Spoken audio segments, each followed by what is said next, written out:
राधे राधे।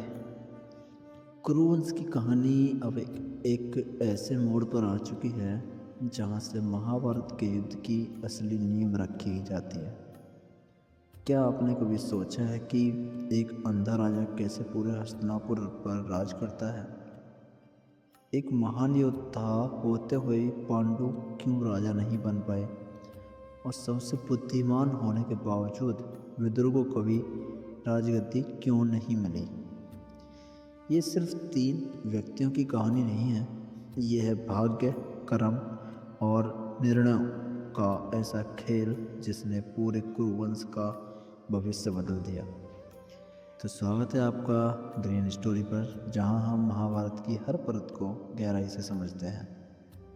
आज के इस भाग में हम जानेंगे धृतराष्ट्र, पांडु और विदुर का जन्म कैसे हुआ, उनकी ज़िंदगी के सबसे बड़े रहस्य क्या थे और कैसे उनके फैसलों ने आगे चलकर महाभारत के सबसे भयंकर युद्ध की नींव रखी। तो वीडियो को अंत तक जरूर देखें, क्योंकि यह कहानी आपको सिर्फ इतिहास नहीं बल्कि जीवन के गहरे सत्य भी सिखाएगी। और शुरू करते हैं महाभारत की एक और रहस्यमयी और महत्वपूर्ण कहानी ग्रीन स्टोरी के साथ। तो चलते हैं। सरस्वती के चित्रागद और विचित्रवीर्य नामक 2 पुत्र हुए थे। शांतनु का स्वर्गवास चित्रागद और विचित्रवीर्य के बाल्यकाल में ही हो गया था, इसलिए उनका पालन पोषण भीष्म ने किया था। भीष्म ने चित्रागद के बड़े होने पर उन्हें राजगद्दी पर बिठा दिया, लेकिन कुछ ही काल में गंधर्वों से युद्ध करते हुए चित्रागद मारा गया। इस पर भीष्म ने उनके अनुज विचित्रवीर्य को राज्य सौंप दिया। अब भीष्म को विचित्रवीर्य के विवाह की चिंता हुई। उन्हीं दिनों काशीराज की 3 कन्याओं अंबा, अंबिका और अंबालिका का स्वयंवर होने वाला था। उनके स्वयंवर में जाकर अकेले ही भीष्म ने वहां आए समस्त राजाओं को परास्त कर दिया और तीनों कन्याओं का हरण करके हस्तिनापुर ले आए। बड़ी कन्या अंबा ने भीष्म को बताया कि वह अपना तन मन राजा साल्य को अर्पित कर चुकी है। उसकी बात सुनकर भीष्म ने उसे राजा साल्व के पास भिजवा दिया और अंबिका और अंबालिका का विवाह विचित्रवीर्य के साथ कर दिया। राजा साल्व ने अंबा को ग्रहण नहीं किया। अंत वह हस्तिनापुर लौटकर आ गई और भीष्म से बोली, हे आर्य, आप मुझे हरकर लाए हैं, अतएव आप मुझसे विवाह करें। किंतु भीष्म ने अपनी प्रतिज्ञा के कारण उनके अनुरोध को स्वीकार नहीं किया। अंबा रुष्ट होकर परशुराम के पास गई और उसने अपनी व्यथा सुनाकर सहायता मांगी। परशुराम ने अंबा से कहा, हे देवी, आप चिंता न करें, मैं आपका विवाह भीष्म के साथ करवाऊंगा। परशुराम ने भीष्म को बुलावा भेजा, किंतु भीष्म उनके पास नहीं गए। इस पर क्रोधित होकर परशुराम भीष्म के पास पहुँचे और दोनों वीरों में भयानक युद्ध छिड़ गया। दोनों ही अभूतपूर्व योद्धा थे, इसलिए हार जीत का फैसला नहीं हो सका। आखिर देवताओं ने हस्तक्षेप करके इस युद्ध को बंद करवा दिया। अंबा निराश होकर वन में तपस्या करने चली गई। विचित्रवीर्य अपने दोनों रानियों के साथ भोग विलास में रत हो गए, किंतु दोनों ही रानियों से उनकी कोई संतान नहीं हुई और वे 6 रोग से पीड़ित होकर मृत्यु को प्राप्त हो गए।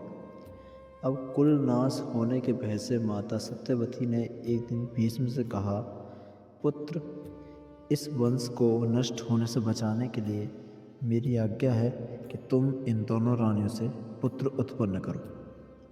माता की बात सुनकर भीष्म ने कहा, माता, मैं अपनी प्रतिज्ञा किसी भी स्थिति में भंग नहीं कर सकता।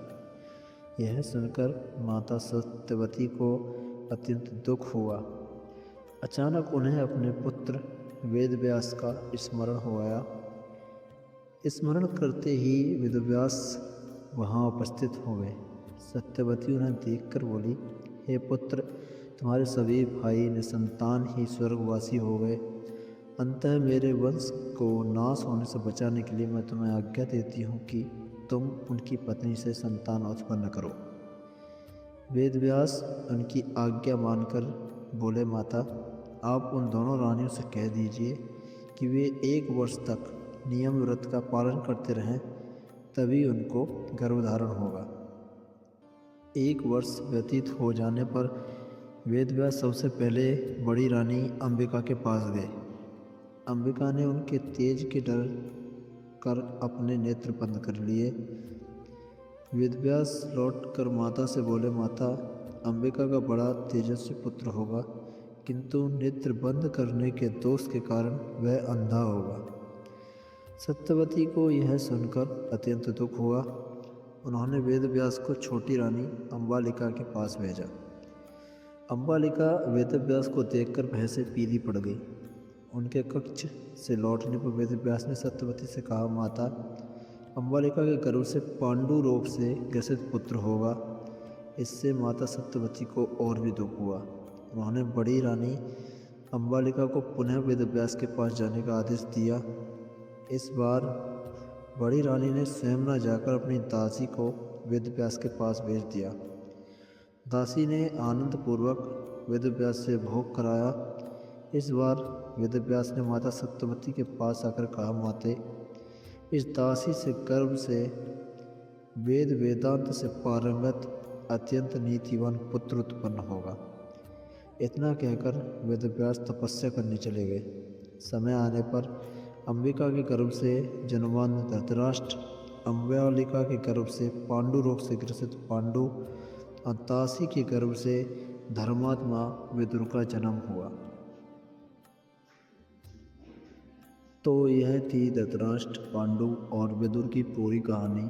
3 ऐसे जीवन जिन्होंने मिलकर महाभारत की दिशा तय की। एक ने अंधे होकर भी सत्ता संभाली, एक ने सब कुछ होते हुए भी त्याग दिया और एक ने हमेशा सत्य का साथ दिया लेकिन कभी राजा नहीं बन पाया। लेकिन क्या आपने सोचा है इन तीनों के फैसलों का असर आगे क्या हुआ?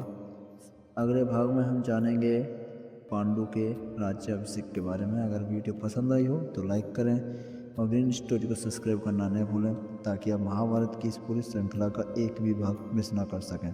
तब तक के लिए जय श्री कृष्ण, राधे राधे।